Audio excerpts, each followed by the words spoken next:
Hello, friends. I'm Melissa Alfaro, Executive Presbyter representing ordained female ministers.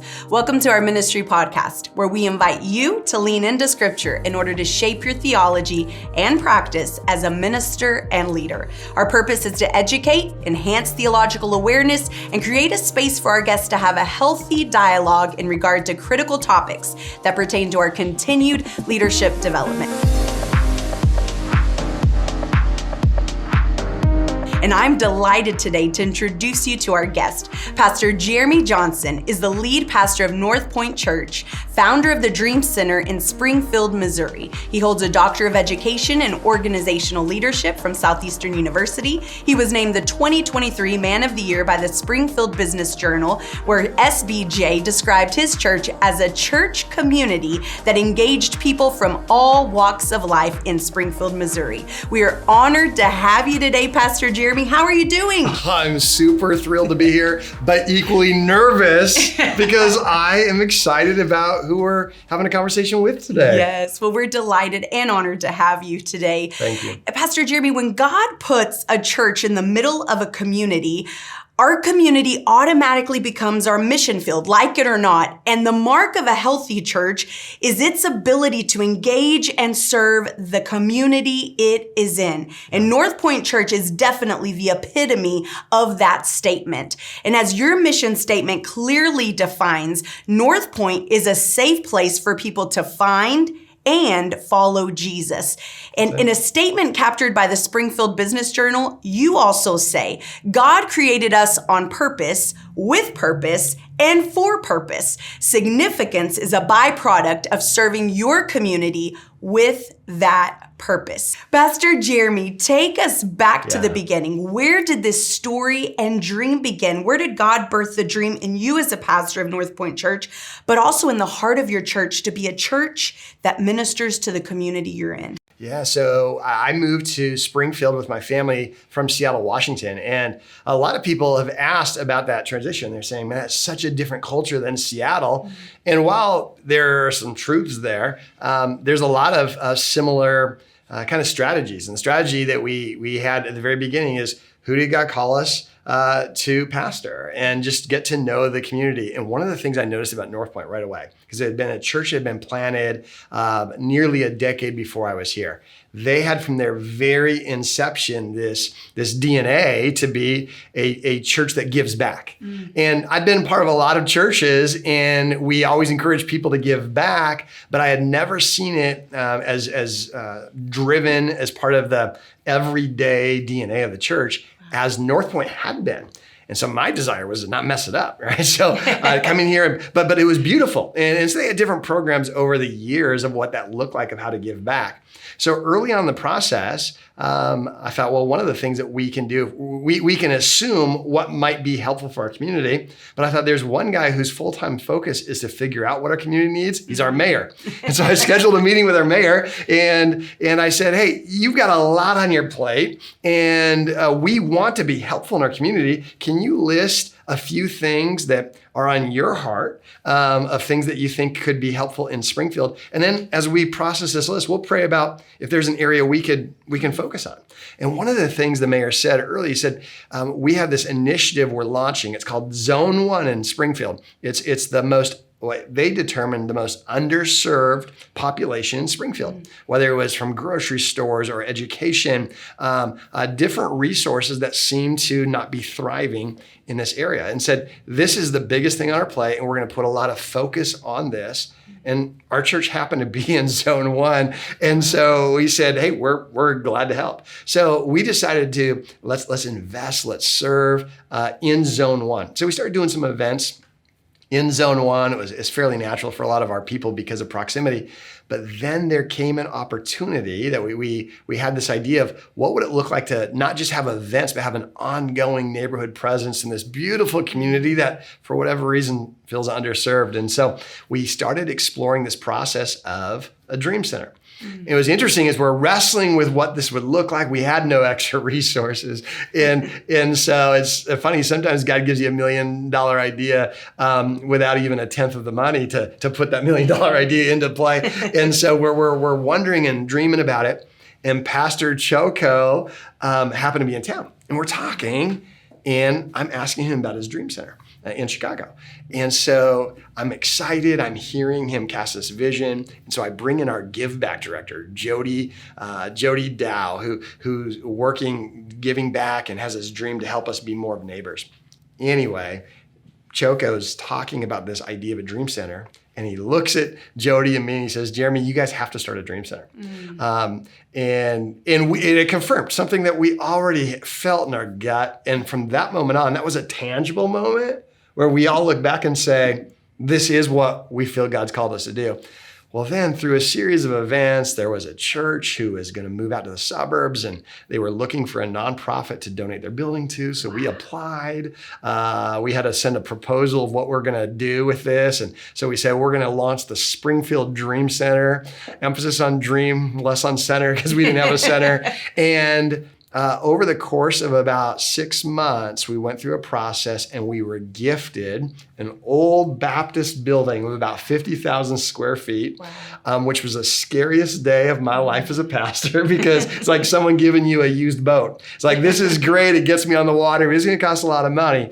But we realized this was from God, and we're going to start a dream center. And it's right in the middle of Zone 1, which was identified by our community leaders as the biggest need for our community. Wow, that's amazing. There's so many different nuggets that I hear in your journey, Pastor Jeremy. First of all, you took initiative. Your eyes were open. I think of John 4:35, the fields are ripe with harvest. Yeah. Your harvest was right in front of you. It just needed some hands to go to meet the need of what your eyes were seeing. And then the other part I love about your story that I think can resonate with ministers out there is many times we wait for the resources and provision to come to us first before we decide to walk the step of obedience and say, yes, God, we'll do that. We'll build that dream center.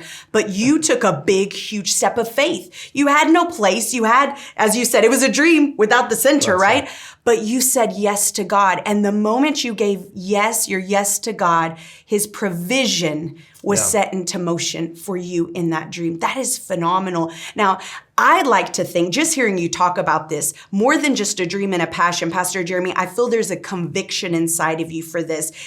For pastors out there that say, what is your theological basis? Because obviously everything that we do is informed and shaped by our theology. Absolutely. So what's our theological basis for being a church that's engaged with our community, that meets the needs of our community? Can you expound on that for a little bit? Yeah, I think it's just the mission. Even if we think, if we go way back, zoom way out, and we think of the biggest mission trip ever is God sent his son to planet Earth, put on his skin, and he comes down fully God, fully human, lived and dwelt among us, God being with us. Emmanuel says that God comes here. And when we're called to go anywhere, it starts with not inviting the community to come to our buildings. It's us saying, how do we get there? I've heard the quote, revival isn't when, is people from outside the church come into the church. It's when people from the church go outside of the church, right? So it's more of a scattering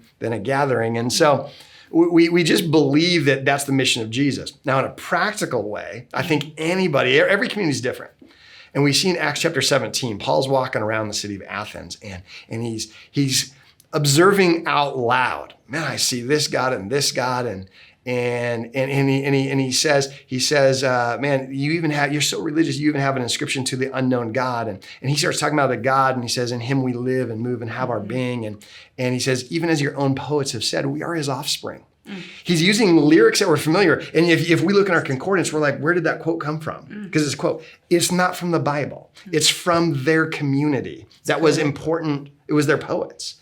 And what's interesting in Acts chapter 17, verse 19, before that, it says these people came to Paul and they said, you have such strange ideas, but we want to hear about them.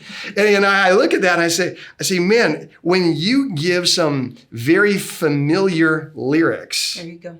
then maybe they'll be open to some foreign learnings, some things that seem strange. Because the truth is, if we're going to reach a community, we need to realize we're in a community, and the best way to reach them is to start with where they're at, and then begin to love and serve there. And then it seems like that opens up a lot more interest for people to hear about our message. That is so good. Yeah. So for the minister that is watching Yeah. and says, wow, that worked for Pastor Jeremy, it worked for Springfield, Missouri, for North Point Church, but how do I begin to engage with my community? There might even be a pastor that says, I've tried this before. We've tried community outreach. It didn't work. We had, a failed attempt. It was a bad DIY project. Yeah. And what do we do now? But can you, just for that minister, pastor that's out there, maybe that new church planner that just launched their church in the hub of a community that needs the light of Jesus, how can they begin to effectively engage with their community? What are some practical steps that they can take to engage, minister to the community they're in? What are some common misconceptions about community engagement that they should avoid? And what are the questions they should be asking? Yeah. Well, one of the things that I think we need to get over is this thought of, will community outreach work? And so I would even pull the string on that and say, what do you mean by work, right? Will it meet a need or will it increase my attendance? Because if it's to increase my attendance, it might never work. That's not the point. Yeah. Serving others is not evangelism. Serving others is not marketing. And serving others is serving others. It's doing just understanding what are the felt needs, and it's how Jesus, he says, you'll know my disciples you'll know that you're my disciples. They'll know that because of your love. Mm-hmm. And so as we serve, it's not to get anything. It's completely focused on giving. And so I would, take the weight off of any ROI that you have to present in a PowerPoint to be able to say, hey, we started doing this and then we saw these results. The results of serving are having served. That's so good. And if we just focus on that. And so then some of the natural questions is, what are some of the specific needs that my community currently feels? Because sometimes I focus all week on communicating a message to answer a question they're not even asking. And that's not wrong for me to think about, but what I must first think about is, what are some questions they're already asking? Questions like, how do I get school supplies for my kids when they go to third grade? How do I pay this light bill? How do I have someone help me with this overwhelming yard projects? So just begin to think, what are the questions they're already asking? And I can't answer all of them. I'm not even responsible for all of them, but I am responsible to some of them. And so as a church, you start thinking, okay, what are the questions? If you need help knowing, just ask some of the people who go to your church. If you don't have that answer, go to some community leaders. Almost every community has some type of organized governments. And you just say, hey, I'm not asking anything from you. All I want to know is what's on your plate. What's heavy in your heart? Worst case scenario, you might say, yeah, none of those jive with what we want to bring to the table. But I bet there might be. So you start asking some of those questions.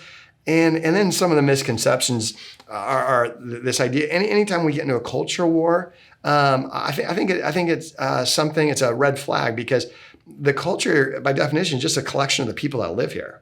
Mm-hmm. And so I don't want to get in a war with the people that live here. I want to be a blessing and serve those who live here. And so I want to just kind of sidetrack anything that separates my opportunity to engage in conversation.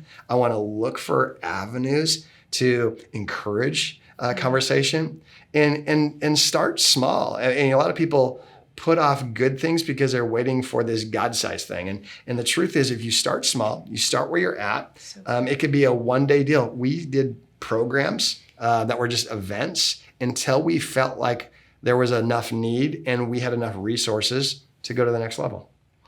And what's happened is we just needed we finally identified we just needed a gym and we need a kitchen. And that's what we got. We got a wobbly gym and we got a rundown kitchen with a whole bunch of Baptist classrooms. And we thought we can do some ministry there. We can feed a lot of kids. We can have a lot of helpful classes. We can do a lot of activities. And through that, what's interesting is our largest gifts have been community people who just believe that a need that they already felt in the community is being met, and they've come along and helped been part of the answer. Because the question is something their own poets are talking about, right? That Acts 17 model. So for us, I don't feel like we're doing anything special, but I do feel like we're doing something significant by just meeting some needs. And I would encourage everybody there is your community has something that nobody else is thinking about. Or maybe they're all thinking about it, but no one else is doing anything about. And what if you started small, start where you're at and see what happens? And don't be afraid to be overwhelmed. Amazing. Being overwhelmed in the right areas, and I think that's a worthy area. Be overwhelmed with helping your community. Thank you, Pastor Jeremy. Wow. Thank you for elevating our theological awareness when it comes to community engagement and educating us on some practical ways that we can begin to engage with the community that Jesus sent our church. He planted our church in to serve and minister to that community. And you have challenged us in this conversation. You've elevated us. You've educated us. And thank you so much for the gift you are, the gift that your church is, the example you are to our fellowship at large. Well, I'm thrilled to do it. I would throw this out, though, too. That another advantage that was a surprise advantage of serving the community is there are a lot of us maybe who serve in the church who we feel very comfortable serving in the church. But there's a lot of people who are part of the mission who they feel more comfortable doing things outside the walls. And what we found is when we're serving the community in that way, whether it's someone who says, hey, I'm a good car repairman, maybe what I do throughout the day has a significant God-sized purpose to it. Now I can use what I'm really good at and do it. And so we found whether it's someone who cooks food, someone who repairs cars, someone who understands finance, we've seen so many people be able to use their gifts and connect their natural talents to a God gift, which is purpose. And so we've seen just this unleashed purpose throughout our church. So I'm just saying, one of the benefits is not only reaching your community, is you're gonna find the people in your congregation on your mission who are so gifted. And the package, the present of this is it turns into purpose. And there's just so many wins to it, so many wins. That's incredible. Wow, thank you, Pastor Jeremy. I pray to our friends out there that a dream that God has given you for your community has been stirred up. Yes. You've stirred me up, and I pray that the dream inside of them for their church and community has been stirred up to truly be a healthy church in every community marked by spiritual and numerical growth. This is the way to go. Thank you, friends, for leaning into Scripture with us today. We pray that the biblical truths we've considered shape your lived out theology and empower you to be a healthy church in your community.